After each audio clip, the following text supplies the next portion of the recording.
Shabbat Shalom para todos. Vou começar a narrar Parashá Shemot com a ajuda do Eterno. Primeiro nós temos que entender por que o povo de Israel foi levado em cativo ao Egito. Por que o povo se sentiu escravizados no Egito? O povo de Israel, ele não foi chamado para ser escravo. O povo de Israel tinha uma promessa. Na visão que Yosef teve, ele viu ele como uma estrela principal e os irmãos dele como estrelas em volta dele. Porém, os irmãos dele não eram escravos, eram estrelas. E como que o povo de Israel se tornou escravos no Egito? O Rabi Narman vem falar que a escravidão do povo de Israel começou psicologicamente.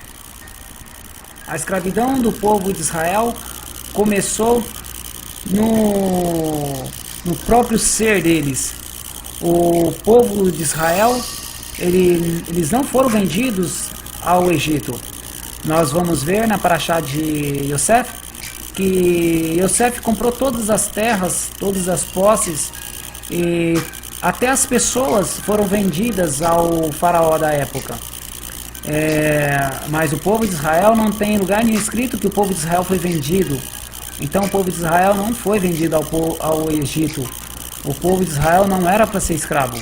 O povo de Israel era para ser líderes do Egito. O povo de Israel era para ser governantes do Egito, continuar a posse que tinha Yosef no Egito e não se tornar escravo. Mas o povo de Israel se assimilou à nação do Egito e se tornou escravo como o povo do Egito era escravo.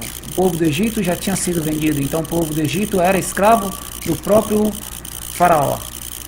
E então nós começamos a entender quando é que o povo de Israel se tornou escravo. Eles se tornaram escravo fisicamente e espiritualmente dentro deles mesmos. Eles se assimilaram às religiões do Egito e ao paganismo e perderam a fé no Eterno. Então quando eles se assimilam ao Egito, eles se tornam, capítulo 2, no versículo 11, na segunda aliás está escrito: E foi naqueles dias e cresceu Moisés, foi ter com seus irmãos e viu suas pesadas tarefas. Então quer dizer, o povo de Israel ainda não tinha visto que eles tinham se tornado escravos. E eles, com pouco tempo que eles estavam lá, podemos ver que não era muito tempo. Com pouco tempo que eles estavam lá, eles se assimilaram até às religiões do Egito. Perderam a chamada fé, a emuná. Os nossos sábios falam que eles perderam a emuná. Então nós vamos ver que por falta de fé, a fé que teve Abraão, a fé que teve Isaac e Jacó, o nosso povo ele padeceu. Nosso povo deixou o lugar de ser ministros, de ser líderes e começaram a ser governados e subjugados. Viraram escravos sem perceber. É aquele famoso como cozinhar a rã, colocando ela em água morna, porque se você colocar ela em água fervendo, ela pula, mas quando você coloca água morna e vai esquentando aos poucos, ela morre cozida. Assim aconteceu com o nosso povo lá no Egito. E nós vemos também que até o próprio Moisés, ele não tinha uma fé autêntica ao Eterno. Por que o Eterno tem que aparecer para Moisés numa sarça, em um pé de árvore, né, pegando fogo? Os nossos sábios vêm trazer a qualidade da sarça. Eu já pergunto, não pela qualidade da sarça, mas pela qualidade da espiritualidade de Moisés, de Moshe. Abraão, o Eterno falava com ele e ele apenas ouvia aquela voz e seguiu. Seguiu para onde o Eterno mandou. Ele confiou, ele teve fé. O nosso patriarca Isaac, ele teve poucos momentos com o Eterno. O relato da vida dele é muito rápida na Torá. Mas ele não teve muitas provas de um ser vivente, um ser criador, aparentemente aparecendo fisicamente para ele. Moisés não. Moisés, como ele estava assimilado às nações, com Moisés o Eterno teve que aparecer para ele, porque como ele estava acostumado a ver os egípcios, a falar com os deuses deles, os deuses materializados, né? Aquele monte de estátuas, paus, pedra, barro. Então era difícil para Moisés falar com o Eterno. Se o Eterno falasse com Moisés igual ele falou com Abraão, certamente Moisés ia pensar que estava ficando louco. Certamente Moisés não ia acreditar. Então por isso o Eterno teve que aparecer numa sarça em forma de fogo para Moisés. Um Deus que se tornou quase que visível para Moisés. Em forma de fogo, literalmente ele se torna visível, mas não numa forma geométrica, em forma de alguma coisa, mas em forma de fogo. O fogo não tem forma. Então o povo de Israel estava assimilado desse tipo, desse jeito a nação do Egito. O povo de Israel estava sem fé. O povo de Israel não tinha mais adoração ao Eterno. Vamos ver no capítulo 2, no versículo 23. E foi naqueles dias e morreu o rei do Egito. E suspiraram os filhos de Israel pelo trabalho e gemeram. E subiram os seus clamores a Elohim pelo trabalho. E ouviu Elohim os seus gemidos e lembrou-se Elohim de sua aliança com Abraão, com Isaac e Jacó. E viu Elohim os filhos de Israel e levou em conta. Então nós vamos ver nessa passagem que o povo do Eterno nem clamando a ele estava mais. Mas pela narrativa dá para ver que pelo fato do faraó que estava vivo, é que não deixava eles clamar. Mas os empecilhos da vida não pode deixar a nossa vida espiritual se extinguir, acabar. As dificuldades da vida não pode deixar a nossa vida espiritual denegrir. Não pode cortar nossa relação com o Eterno, as dificuldades da vida.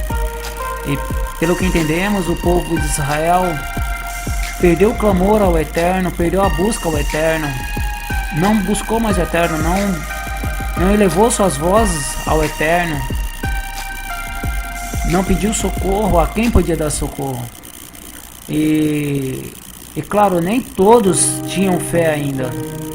A maioria do povo de Israel já não tinha mais fé.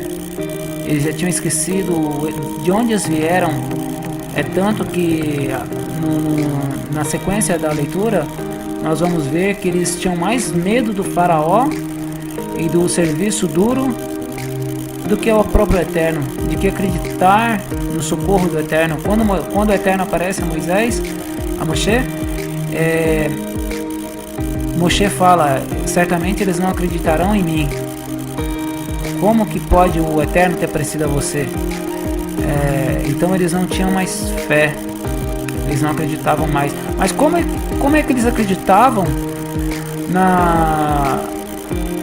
nas histórias que tinham chegado, na narrativa que tinha chegado aos ouvidos deles, na narrativa de que um Elohim, o Eterno tinha aparecido a Abraão e tinha mandado eles peregrinar pela terra, até chegar à terra de Canaã? Eles tinham perdido a fé. Eles não acreditavam mais que o Eterno se comunicava com eles. E então nós temos um fator muito importante no Egito. O nosso povo, primeiro, ele se assimilou aos egípcios. Não acreditava mais em um poderoso Elohim que podia tirar eles daquela situação. O nosso povo via os deuses do Egito e o nosso povo ainda pensavam que o Elohim deveria se manifestar de alguma forma para eles, em forma de algum objeto.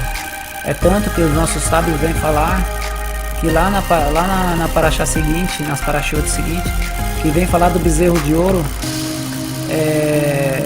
os nossos sábios falam que eles fizeram a imagem do Deus que nunca apareceu para eles. Eles não fizeram um Deus diferente. Eles fizeram um Deus, a imagem do que eles acreditavam que seria um Deus. É tanto que Arão fala, eis aí o Deus que tirou vocês do Egito, porque ali está escrito força, não está escrito Deus, está escrito força. Eis aí o Deus que tirou vocês do Egito. Então, eles acreditavam que o Eterno deveria ter uma forma, o Eterno deveria ter um desenho, uma silhueta, e por isso fizeram aquele bezerro de ouro. Mas o Eterno nunca apareceu em forma para ninguém, para que ninguém fizesse forma e adorasse aquela forma, porque o Eterno está acima da criação, o Eterno está acima da natureza. O Eterno não quer ser comparado à natureza, o Eterno não quer ser comparado à criação. Ele não quer ser comparado a nada do que nós possamos imaginar, nem em cima nos céus e nem embaixo na terra. Mas voltando ao começo dessa paraxá, quando Moisés nasce, está escrito que a mãe de Moisés viu que o menino era bom. Como é que você pode saber que alguém é bom se aquela pessoa ainda é só uma criança recém-nascida? Os nossos sábios vão explicar que quando Moisés nasceu, quando Moshe nasceu, ele resplandecia luz, ele iluminava, irradiava, emanava luz para todos os lados. E é por isso que está escrito que a mãe dele viu que era bom o menino, e por isso que ela quis esconder o menino.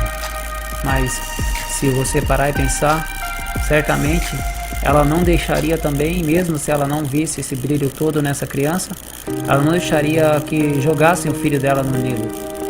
O Nilo era considerado um deus para os egípcios. O que o rei fez, o que o faraó fez, era oferendas a esse deus. Os nossos sábios falam que os sábios do Egito tiveram a visão de que nasceria uma criança, e essa criança governaria sobre o Egito no lugar do faraó. E os nossos sábios falam que não jogaram só os filhos de Israel no Nilo, jogaram também filhos do Egito também. E porque que o faraó não queria perder a posição de onde ele estava. Ele queria estar no trono a qualquer custo.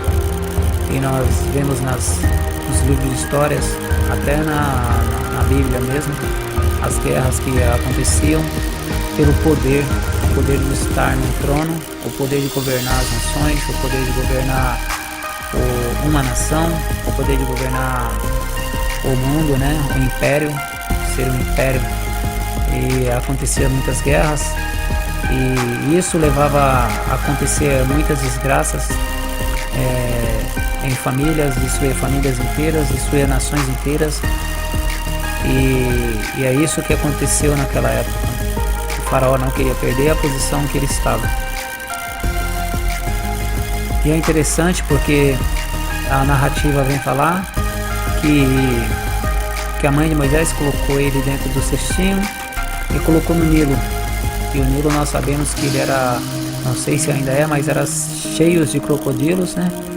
E era um risco que ela correu muito grande de colocar esse menino dentro do Nilo, porque certamente se aquela cestinha não afundasse, os crocodilos iam comer a criança. E o nosso sábio também veio falar que os magos lá do faraó tiveram a visão de que só o Nilo podia socorrer o faraó naquele episódio. Só o Nilo podia eliminar o concorrente, digamos assim, do trono. Por isso que foram jogadas as crianças, todas recém-nascidas, lá no Nilo. E como eles consideravam o Nilo um deus, então o Nilo, o deus Nilo deles, em outra paraxá eu trago o nome dele, não é Shabbat ainda, eu vou gravar uma outra paraxá que não seja no Shabbat. E então o Nilo destruiria o concorrente do faraó ao trono. E como a visão dos magos era de que no Nilo que tinha que jogar as crianças, a mãe de Moisés fez o certo, porque ela fez o gosto do faraó em jogar a criança no rio, né, no Nilo, e também cumpriu a profecia dos sábios, os magos lá do Egito, para que não tivesse dúvida que aquela criança tinha sido jogada no Nilo. E o menino cresceu entre os reis do Egito, o faraó, os governantes, e Moisés, ele diz no livro do Flávio José que Moisés se tornou um grande general. Com 17, 18 anos, Moisés já era um grande general, e Moisés descia para as divisas da África, nas serras do Egito, e fazia guerra, e venceu muitas guerras o Moisés, e trouxe muitas alegrias ao faraó. E então quando a gente vê que Moisés fugiu do faraó porque ele matou um egípcio, e essa história também tem muito mistério que ronda essa história, de que Moisés feriu o egípcio e ele morreu. Fala-se a história que o egípcio passou na casa do hebreu, e era um dia de folga do hebreu, porque que já tinha estabelecido um dia de folga para os hebreus, mas o egípcio ele passa lá e fala pro hebreu que ele deveria ir para o campo trabalhar naquele dia, e o hebreu subiu para o campo e foi trabalhar. E essa história é a história dos nossos sábios, e eles falam que o hebreu estava trabalhando, chegou no campo e viu que não tinha ninguém, só estava ele lá. O hebreu falou: deve ter algum engano, eu vou voltar para minha casa. E desceu o hebreu para a casa dele. Quando chegou o hebreu na casa dele, o soldado egípcio estava estuprando a mulher dele, violentando a mulher dele. E como todo pai de família, o hebreu pegou e foi agredir ele, lutar com ele. E foi nesse momento que Moisés passa, e como o soldado era muito mais forte que o hebreu, pela alimentação, pelos treinamentos que ele tinha de guerra, o soldado começa a açoitar o hebreu. E fala a história que o Moisés pega e profere palavras do nome do Eterno, um dos 72 nomes do Eterno, assim diz os nossos sábios, e com as palavras do nome do Eterno, o egípcio morre e Moisés sepulta. Já vi muitas narrativas sobre esse texto. Uns falavam que matou com pau, outros falavam que Moisés matou com espada, outros falavam que Moisés matou com pedrada, mas de verdade não está escrito como que no egípcio. Mas enfim, Moisés enterra esse corpo, mas Moisés, sendo um dos generais do faraó, como que Moisés pôde ter medo do faraó? É uma pergunta que a gente tem que ter, porque quando a gente está com medo, do mundo, das coisas do mundo, das guerras que vêm contra nós temos que lembrar de onde nós viemos. Nós temos que lembrar que somos filhos de promessa. Temos que lembrar que somos filhos de Israel. Temos que lembrar que o Eterno prometeu a Abraham, a Isaac e Jacó, que aqueles que te abençoar serão abençoados, e aqueles que te amaldiçoar serão amaldiçoados. Então não tem egípcio, não tem nação ruim nenhuma que possa vir contra nós, que nós não podemos enfrentar. Isso não com nossos braços, mas com a nossa fé. E se precisar, for com nossos braços, livre o Eterno nós isso, saberemos que o Eterno estará do nosso lado. Desde que estabeleceu novamente o Estado de Israel, o nosso país, a nossa nação, não perdeu uma guerra sequer, mas que o Eterno nos livre dessas guerras e que guarde Israel. E desde já agradeço a todos que assim estão assistindo esses vídeos e que o Eterno possa me conceder mais um Shabbat na presença dele. Que o Eterno abençoe a todos. Shalom, shalom.